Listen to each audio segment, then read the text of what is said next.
বিলুপ্ত শব্দটাই ক্রমশ পৃথিবী থেকে বিলুপ্ত হতে বসেছে। অন্তত আমার পেছনে যে দুই নেকড়েছানার ছবি দেখছেন, রোমিউলাস আর রেমুস, এদের ক্ষেত্রে 100% প্রযোজ্য।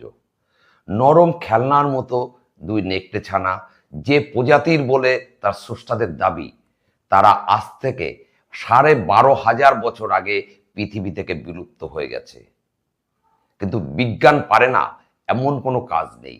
আমেরিকার এক বিজ্ঞান গবেষণা সংস্থা হাজারো পরীক্ষা নিরীক্ষার পর আজ থেকে 12,500 বছর আগে বিলুপ্ত এই নেকড়ে প্রজাতিকে আবার পৃথিবীর বুকে ফিরিয়ে এনেছে, পুনর্জন্ম দিয়েছে। চলুন, কিভাবে এই অসম্ভবকে সম্ভব করে তুলল বিজ্ঞানীরা, আজ থেকে 12,500 বছর আগে বিলুপ্ত নেকড়ে প্রজাতিকে পৃথিবীর বুকে ফিরিয়ে আনলো, আজ সেই গল্পই আপনাদের বলবো। বিলুপ্ত শব্দটাই আপাতত বিলুপ্ত, অন্তত রোমিউলাস আর রেমুসের ক্ষেত্রে।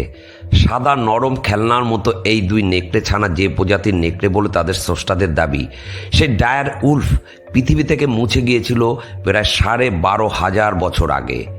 সাধারণ নেকড়ের চেয়ে একটু বড়, ঘন লোম আর শক্তিশালী চোয়ালের ডায়ার উলফদের পাওয়া যেত উত্তর আমেরিকায়।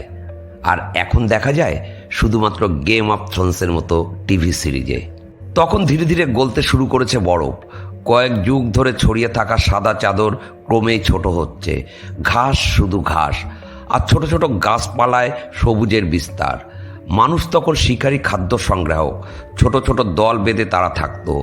এই বরফ যুগের শেষ পর্ব পর্যন্ত উত্তর আমেরিকার তৃণভূমিতে দাপট দেখাতো ডায়ার উলফ। কিন্তু কালক্রমে বিলুপ্ত হয়ে যায় এই প্রাণীগুলি। কলোসালস বায়োসায়েন্স বিভিন্ন বিলুপ্ত প্রাণী ফিরিয়ে আনার জন্য কাজ চালাচ্ছে।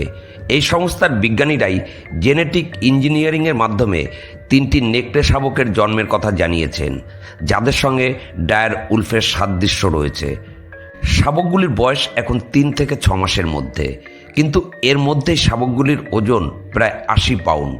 পূর্ণ বয়সে তাদের ওজন 140 পাউন্ডে পৌঁছবে বলে জানানো হয়েছে। শাবকগুলির লোম ঘন, লম্বা চোয়াল, পেশিবহুল।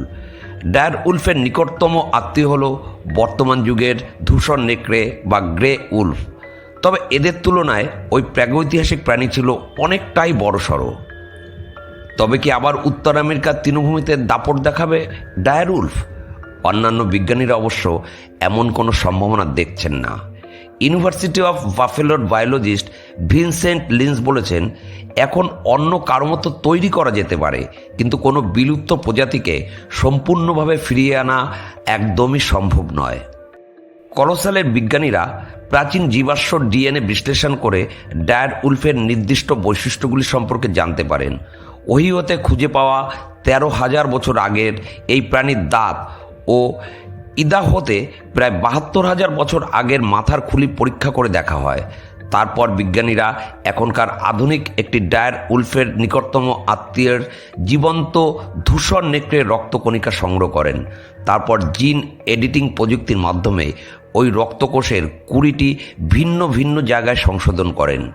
এই জিনগত সামগ্রী একটি কুকুরের ডিম্বাণুর কোষে রাখা হয়।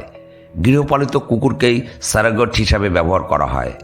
আর 62 দিন পর জন্ম হয় জিনগতভাবে পরিবর্তিত 3টি শাবকের।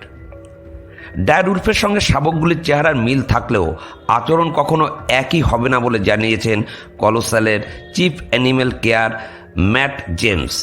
কারণ এরা কখনোই শিকার কিভাবে করতে হয় তা শিখতে পারবে না। কারণ এই অভ্যেস বাবা মায়ের কাছ থেকে শিখতে হয়, সেই সুযোগ কিন্তু এরা পাবে না। দেশ বিদেশ সহ স্থানীয় নানা খবরের জন্য প্রতি মুহূর্তে চোখ রাখুন ডিবি নিউজে।